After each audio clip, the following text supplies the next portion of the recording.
Capítulo 5. Senhor meu rei, farei sua escolta à cidade dos anjos, disse Maiclos. Solomon complementou: Obrigado. A guarda do templo também escoltará o rei. Ora, ora, quanto me alegro em caminhar à frente dos nossos exércitos, disse Palos. À subida da montanha estão 50 soldados que nos acompanharão pela cidade. É uma honra recebermos o rei e participar de sua escolta. A descida foi rápida e tranquila. O rei, montado em seu cavalo, estava sempre ao lado de sua noiva Lorene. Faltam 14 dias para o casamento, mas ambos já se sentem como se fossem casados há tanto tempo. Lorene quem diz: Como devo me portar, meu rei? Devo apenas acenar ou... Toda cheia de graças, Lore. Para te dizer a verdade, nem eu sei como deverei me portar. Na dúvida, acene. Em meio a risos, o casal real cavágua lado a lado. Mais atrás, com os olhos atentos a tudo, está Tondor.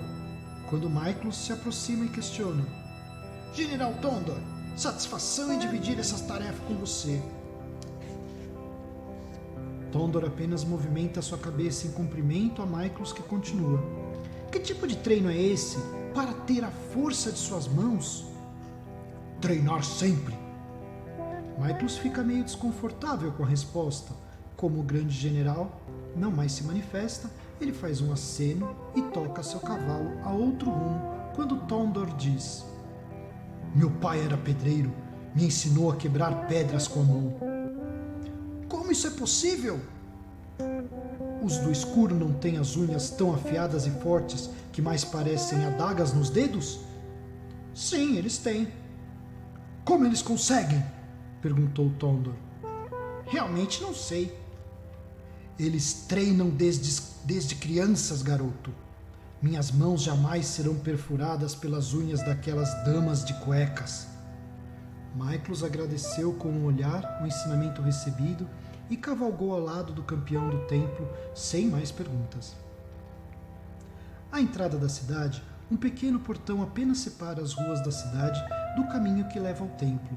Não existem maiores defesas ante o templo, pois a cidade toda está desenhada para protegê-lo, uma vez que ele localiza-se aos fundos da cidade e acima de uma enorme montanha. Para chegar lá, é necessário passar por toda a cidade, inclusive pelo quartel, que fica no meio da cidade, sendo um ponto de proteção para o templo. As pessoas estão divididas entre um lado e outro da rua. Todos vibram, acenam, riem, cantam, enquanto o rei passa com Lorene ao seu lado. Os dois generais, Maiclos e Tondor, estão um em cada lado, como se fizessem uma linha de 4 cavalos, embora os de Palos e Lorene cavalguem meio corpo à frente dos generais.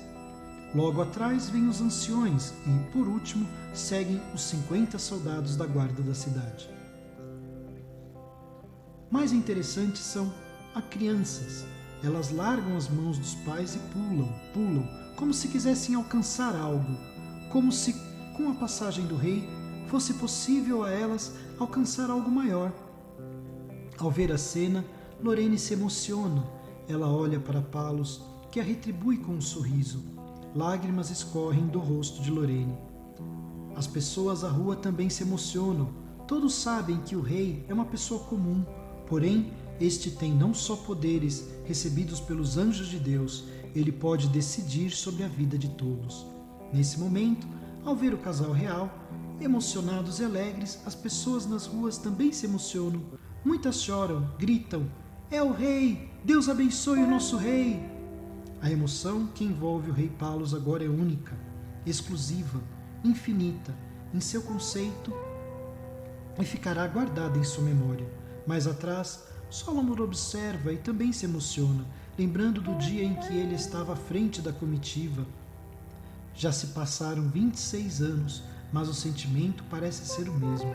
Em seu pensamento ele diz: Que belo rei este será! Ele já sentiu a emoção. Maiclos então se adianta sobre os demais. Estão próximos da entrada do quartel-general da cidade do templo. A entrada é um enorme portão de muro alto, Podemos dizer 4 ou 5 homens de pé, um sobre o outro, talvez mais. A largura desse muro é tal que um cavalo, ao atravessar o portão, consegue dar 4 ou 5 passos. Sobre o muro, guardas ficam de vigia dia e noite. Nos cantos do quartel há torres 3 vezes mais altas do que os muros. Nelas temos um sino no teto e guardas com armas de longo alcance. Delas é possível ver toda a cidade, e ao lado de fora dos muros da cidade pode-se ver também a planície, à frente da cidade, até a montanha ao sul, que leva à cidade-parede. Após Maiclos providenciar a abertura dos portões, a comitiva real adentra o quartel, que tem uma vasta área livre logo na entrada. Podemos imaginar que caberia aqui todo o povo da cidade. Na verdade, essa é a intenção, pois se em algum momento os portões da cidade forem invadidos, todos são chamados a entrar no quartel para unificarem as defesas em um só ponto. Ao fundo se vê um enorme castelo. Nele estão a casa dos soldados, a casa das armas, a casa dos cavalos, a casa dos alimentos. Sim, porque para os soldados a alimentação contém substâncias diferentes dos demais trabalhadores, possibilitando maior resistência, força, altura, enfim.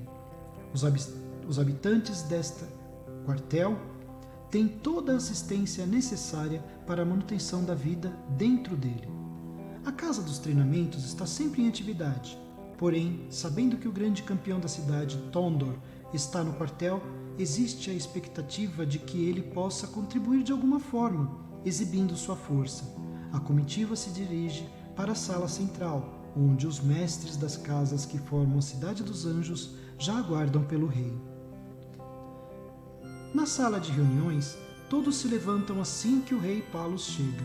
5 poltronas estão disponíveis no salão, uma ao lado da outra, como de costume. As demais poltronas já se encontravam ocupadas. A poltrona à esquerda de Palos é ocupada por Lorene. Ao seu lado senta-se Tondor e Solamor fica à direita do rei. Maiclos alegremente ocupa sua poltrona de costume e cumprimenta os que estão ao seu alcance. Claudius, mestre do quartel da cidade do templo, levanta sua mão direita solicitando o silêncio de todos e pronuncia: Hoje temos a honra e alegria de receber em nossa cidade o rei Palos, escolhido pela luz para nos guiar por estes anos. Vida e sabedoria é o que desejamos ao rei. Vida e sabedoria! É repetido em coro por todos, que se sentam em seguida. Claudius continua: Esta cidade há muitos anos trabalha em conjunto com o templo. Temos sempre a contribuição real e o compromisso de segurança para com o templo e, por isso, acreditamos que neste ciclo o comprometimento deve continuar. Uma pausa na fala e então Solomon olha ao rei, que percebendo ser sua deixa, diz: Irmãos da cidade, como havia dito no templo, há tão pouco eu era um trabalhador da Casa da Pedra, aqui representada pelo meu eterno mestre Pedros. Um aceno com a cabeça é direcionado a Pedros, que responde com a mão ao peito e um fechar de olhos. O que me faz sentir ainda como membro desta cidade, embora hoje esteja trabalhando dedicadamente no templo. O que quero dizer com isso, meus irmãos, é que com certeza a mesma parceria, o mesmo comprometimento serão respeitados. Talvez alguns ajustes para a adaptação dos momentos que viveremos possam ocorrer, mas nada que venha a modificar o dia de todos. Claudius então diz: Muito nos felicitamos em ouvir isso, nosso nobre rei. Como deseja iniciar suas ações? Ouvindo-os. Quero ouvir de vocês as sugestões, desejos, necessidades, e tudo será levado ao conselho do templo. O que me for permitido providenciar, ocorrerá. Temos aqui quem já pode se manifestar desta forma. Um silêncio enorme percorre a todos, que se entreolham. Assim, Claudius diz: Senhor, este ato é tão brilhante como inesperado. Sugiro que nos dê até amanhã, quando ocorrerá a indicação dos recém-formados de suas casas, e faremos essas sugestões. Podemos assim proceder? Como sugerido será feito. Uma coisa apenas direi: para a nomeação dos novatos, instituirei cota mínima para algumas casas que percebo que não recebem integrantes há algum tempo. Estive na casa da cura e lá me entristeci, pois não há nenhum mago curador. Solicito a vocês que, se possível, incentivem seus pequenos à prática, pois apenas o rei com poder de cura pode, um dia, não ser suficiente. Alguns aplaudem a iniciativa, outros ficam meio transtornados, e um em particular pede a palavra. Senhor meu rei, permita-me. Chamo-me Nicola. Represento a Casa da Educação. Concordo com sua perspectiva, mas sei o motivo dos jovens não desejarem a Casa dos Magos. Seja magia branca ou negra, eles temem o ataque intenso das trevas sobre eles. Sempre que existe algum jovem propenso à magia, eles são mortos ou levados às trevas. Irmão Nicola, obrigado por sua contribuição. Levarei esse problema aos anciões e aos anjos, se necessário. Somente suplico a vocês, me auxiliem para, de alguma forma, incentivarmos nossos pequenos a se tornarem poderosos magos da luz. Hoje, instituirei a obrigatoriedade apenas para magos da cura.